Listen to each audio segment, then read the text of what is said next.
네, 국민의힘 김재원 최고위원과 함께하는 정치 견제학 시간입니다. 어서 오세요, 위원님. 안녕하세요. 네, 제가 이렇게까지는 안 여쭤보려고 했는데 결과가 나왔으니까 여쭤봐야 될 것 같은데 곽상도 의원 사퇴 안 할 거라고 하셨잖아요. 네. 사퇴를 해버렸네요. 근데 이제 분위기가 너무 그 좀 엄중하게 돌아가고 또 그 전날 사퇴하기 전날 대선 후보 8명 대부분이 또 사퇴를 요구하는 상황이었고 실질적으로 그 홍준표 후보조차도 먼저 본인에게 좀 기회를 주고 그렇지 않으면 사퇴를 시켜야 된다 뭐 그런 이야기였거든요. 그러니까 좀 곽상도 의원으로서도 그 자신의 그 무고함만 주장할 수는 없다고 생각했던 것 같아요. 그래요. 알겠습니다. 이제 뭐 그거는 이제 그 본회의 이제 표결만 남아놓은 상태니까 그렇습니다. 그렇다 치고 이준석 대표고 조수진 최고위원은 관계 좀 풀었습니까?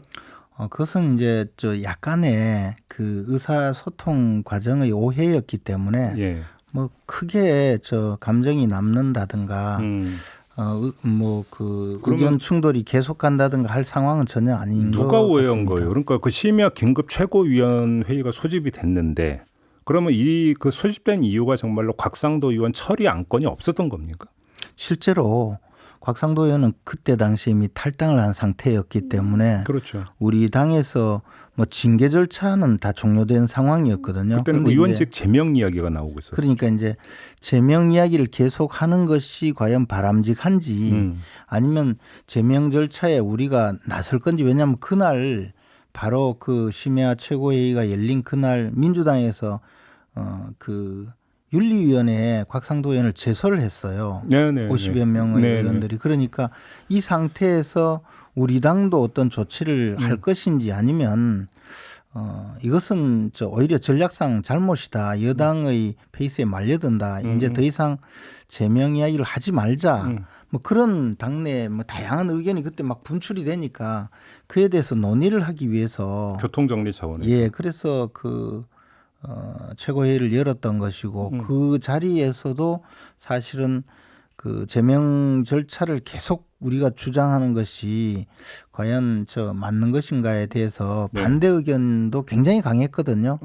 그러다 보니까 이것이 무슨 뭐 제명을 의결한다든가 하는 상황은 전혀 아니었어요. 근데 조수진 최고위원은 그냥 심야에 최고위원들 모아서 뚝딱 처리해버릴 거라고 조금 지레 조금 생각을 예단을 했던 거군요. 그런 상황인 것 같아요. 그래서 뭐 그런 내용을 알고 나서는 뭐 금방 그 해소가 된 거죠. 그래요. 그래서 이제 그 뒤에 최고위원 회의는 많이 부드러워졌습니까, 분위기는? 그 이후에 아직 최고위가 아직 안 열렸나요? 네. 언제 열립니까? 목요일 날. 그래요? 궁금하네. 분위기가 어떻게 될지. 윤석열 후보가 위장당원 이야기를 했습니다. 자, 근데 저는 이 이야기를 듣는 순간에 가장 먼저 우리 최고위원님을 떠올렸습니다. 위장선거인단. 아니요, 저는 위장이 아니라 공개적으로 자수를 했죠. 그냥 한번 여쭤볼게요. 위장당원이 진짜로 있다고 보세요? 실제로 그런 이야기는 좀 들었어요. 실제로? 예, 실제로 뭐 민주당 성향의 그 분들이 그 당원으로 가입하는 절차를 우리가 너무 쉽게 풀어버렸거든요. 사실은 최고의 의결을 해서 당비 1,000원을 내면 그냥 곧바로 선거인단이 되는 절차를 했으니까 뭐 그런 분들이 있기는 있는데 그게 그렇게 많지 않을 거라고 보고요. 또 하나는 민주당 선거인단은 뭐 한 불과 30초 정도 노력하면 금방 그 모바일로 그렇게 되죠. 그 가입할 수 있는데 우리 당은 그 절차가 좀 복잡하고 또 그 당비를 내는 절차는 예를 들어 그 자기 그 휴대전화 번호를 알려주고 거기에다가 또 주민등록 번호를 입력해야 되는 절차가 있다든지 해서 사람들이 굉장히 좀 꺼려하는 절차가 좀 있어요. 그러니까 제가 그때 민주당 선거인단에 가입할 때는 저는 그냥 호기심에 몇 개 눌렀는데 곧바로 그 가입이 되더라고요. 그래서 뭐 이렇게 쉽게 만들었나 할 정도였고 사실은 제 주위에 있는 분들이 저와 같이 뭐 단톡방 같은 데서 자신도 가입했다고 그 인증샷 올린 분들이 굉장히 많았어요. 가입했던 게 민주당 선거인단. 민주당 선거인단에 그분들은 민주당 성향이 아닌데. 그럼 민주당에서 역선택이 있네 지금 경선에. 아니요, 저는 역선택은 아니라. 잠깐만요, 그 전에 진짜 좋아하는 후보를 선택했거든요. 투표하셨어요, 안 하셨어요? 했습니다. 했어요? 네. 누구한테 투표했는지까지 여쭤보는 건 뭐 민주주의 원리 저는 그때 당시에 반하니까. 추미애 후보를 지지하겠다고 했고 예. 그 마음이 별로 달라지지 않았습니다. 예, 그때 뭐 그래서 쫓겨났다고 하셨는데 안 쫓겨난 거네 그러니까. 제가 보기에는 쫓겨났다고 했더니 쫓아냈다가 서둘러 다시 복귀시킨 것 아닌가. 그건 알겠고요. 그래서 우리 당은 그렇게 가입하기가 예. 약간의 절차가 있기 때문에 많이 막 들어와서 예. 뭐 수십만 명이 들어왔다고 볼 수는 없어요. 그러니까 20몇만이 늘었다면서요, 당원이. 27만 명 이상 늘었죠. 근데 그렇게 아주 복잡한 그 가입 절차가 있는데도 20몇만이 늘었다면 그 자체가 대단한 거 아니에요? 국민의힘 입장에서는. 그렇죠. 그리고 사실은 이제 당원 모집을 할 때 27만 명까지 늘릴 수가 평소 같으면 그렇게 쉽지 않아요. 그럼요. 네. 이게 대선이 있기 때문에 네. 대선의 후보 선정에 참여하겠다는 의지가 있었던 것이고 개중에는 분명히 뭐 약간 그 의도적으로 또 이거 한번 해보자 하고 들어오는 분들이 실제로 제 주위에도 그런 이야기를 많이 들었기 때문에 윤석열 후보가 이야기한 것은 제가 보기에는 조금 기우라고 생각을 해요. 근데 얘기가 어떻게 돌았기 때문에 윤석열 후보가 그렇게까지 이야기를 했을까요? 그건 제가 물어보지 않았는데요. 네. 실제로는 그 지금 뭐 유튜브라든가 네. 또는 그 단톡방 같은 데서 그런 이야기가 광범하게 퍼져 있기는 퍼져 있어요. 아, 그래요? 예, 그래서 민주당 사람들이 들어와 있다. 예. 근데 그렇게 기우라고 봐요. 왜냐하면 민주당처럼 아까 말씀드렸듯이 들어가기가 쉬운 게 아니라 그래도 이게 우리나라 사람이 지금 주민등록번호 입력한다든지 자기 스마트폰 그 휴대전화 번호를 입력해서 돈이 빠져나간다고 할 때 그 두려움도 꺼림칙한 마음이 있을 수 있거든요. 그럼요. 네. 그게 예를 들어서 뭐 장난 삼아서 내지 일시적으로 그렇게 하기에는 그거는 좀 그렇죠. 근데 이게 이제 한번 당비 1,000원을 내면 선거권을 준다고 하기 때문에 네. 과거에는 6개월 이상 당비를 2,000원씩 내어야 그렇죠.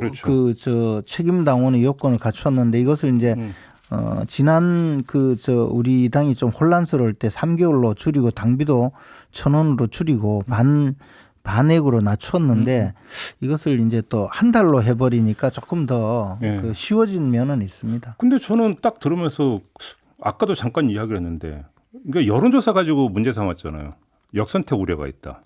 근데 이번에는 위장당원이 문제라면 당심의 문제가 있다는 얘기는 어떻게 해야 되는 겁니까? 당심의 문제라기보다는 이제 뭐 하여튼 이제 우리 당의 경선 과정에 제가 민주당으로부터 공격을 당했듯이 우리 당의 경선에 민주당이 영향을 미친다 뭐 그런 정도 이야기인 것 같은데 뭐 그것은 저는 그렇게 걱정하지 않아도 될 수준은 아니겠는가라고 설령 믿고 있다 있습니다. 하더라도 그게 뭐 의식할 수준의 그렇게 많은 숫자는 아니라고 그렇습니다. 봐요. 예, 뭐 후보 입장에서는 답답해서 그렇게 이야기할 수 있지만 그런 이야기는 그렇게 뭐 기우라고 봅니다. 국민의힘의 경선 결과를 쥐락펴락할 정도로 사람들 조직적으로 한다면 그게 그 자체가 대단한 거 아닌가요? 그렇죠. 저도 그 노력을 해봤지만 전혀 민주당 경선에 뭐 전혀 그 영향력이 없더라고요. 꼭 그 투표까지 뭐하러 하셨어요? 아니 전화가 걸려왔어요. ARS 투표인데 예. 접속 받았는데 예. 아니 그게 ARS 투표더라고요. 그래서 또 호기심에 한번 해봤죠. 제가 어제 뉴스를 보니까 좀 있으면 이제 2차 컷오프가 이루어지잖아요. 4명으로 추려지잖아요. 근데 사위 싸움은 신도 모른다. 어느 언론인이 이렇게 뽑았더라고요, 제목을. 예. 그러니까 정말 모르겠던데 혹시 위원님은 아시겠습니까? 저도 모르겠어요.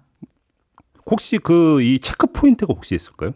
그게 이제 사위가 그렇게 지금 지지율이라든가 또는 당심에 특별히 돋보이는 후보가 없으니까 그런 것 같은데요. 그러니까요. 예, 뭐 하여튼 조금은 상황에 따라서 아직도 유동적이다. 그렇습니다. 며칠 안 남았잖아요, 지금. 그러니까 이제 3일 남았잖아요, 3일. 예, 그리고 지금 곧 투표를 합니다. 그러니까요. 네. 8일 날 결정되게 되죠. 네네.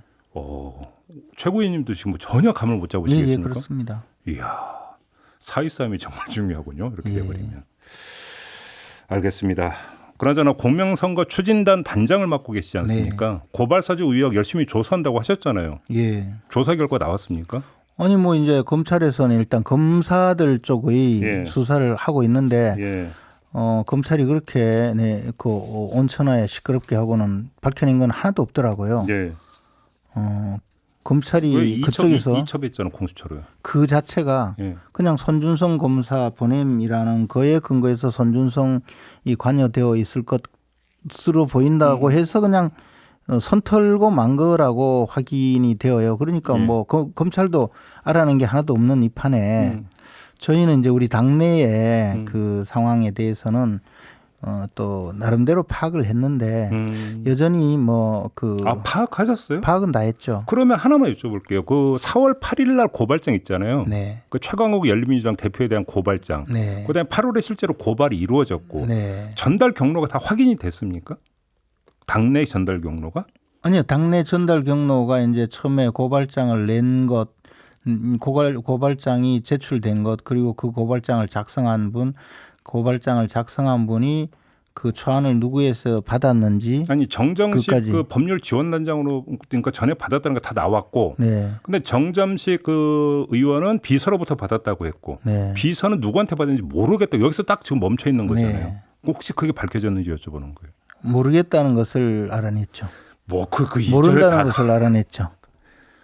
조사된 게 아무것도 없는 거잖아요. 그러면 검찰이 그만큼의 인력과 네. 장비를 동원해서 기껏 알아낸 게 조성은 씨가 알아낸 것하고 똑같은 결과인데 아이고. 저를 너무 나무래지 마세요.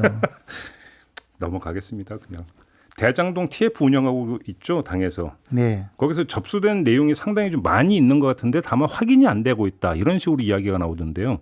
지금 여기서 그러니까 중요한 내용이 있다고 보십니까? 중요한 내용은요.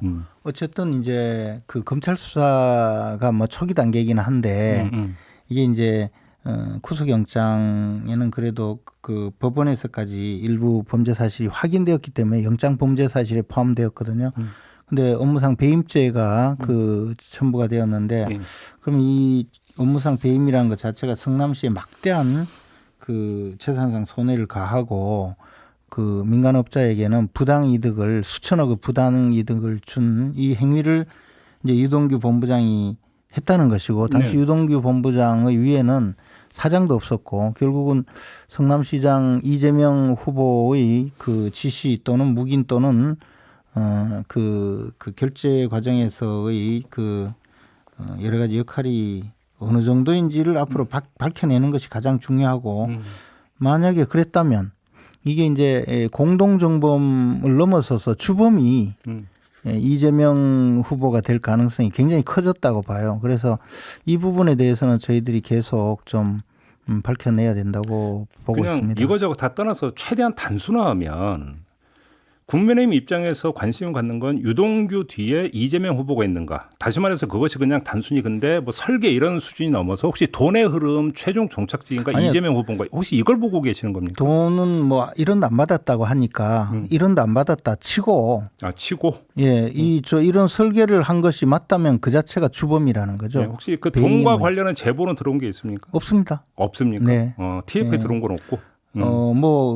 그냥 아무 근거 없이 천화동인 1호가 사실은 누구 거다 뭐 이런 이야기는 있는데 네. 그거야 뭐 그냥 만들어낸 말일 수도 있죠. 근데 어쨌든 지금은 제가 보기에는 이게 한 명이 구속되었지만 전체가 그 한 40여 명 정도는 사법 처리를 받을 정도가 되지 않겠는가. 40명까지 갑니까? 아니 이제 관여된 사람들은 다 처벌받지 않겠습니까?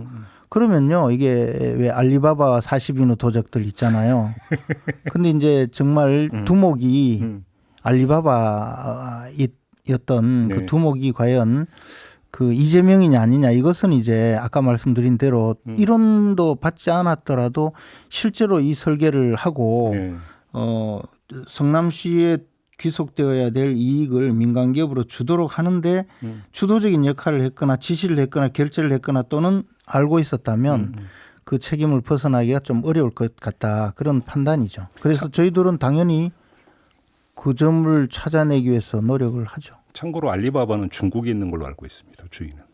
뭐 그렇든 뭐 성남시에 있던 그래서 이재명 후보님이 요즘 뭐 네. 이런저런 이야기를 굉장히 많이 하잖아요. 근데 내용을 보면 뭐 저런 이야기를 할까 무슨 뭐 말도 안 되는 이야기를 하는데 요즘 잠을 못 주무시는 것 아닌가. 잠을 못 자니까 자꾸 저렇게 네.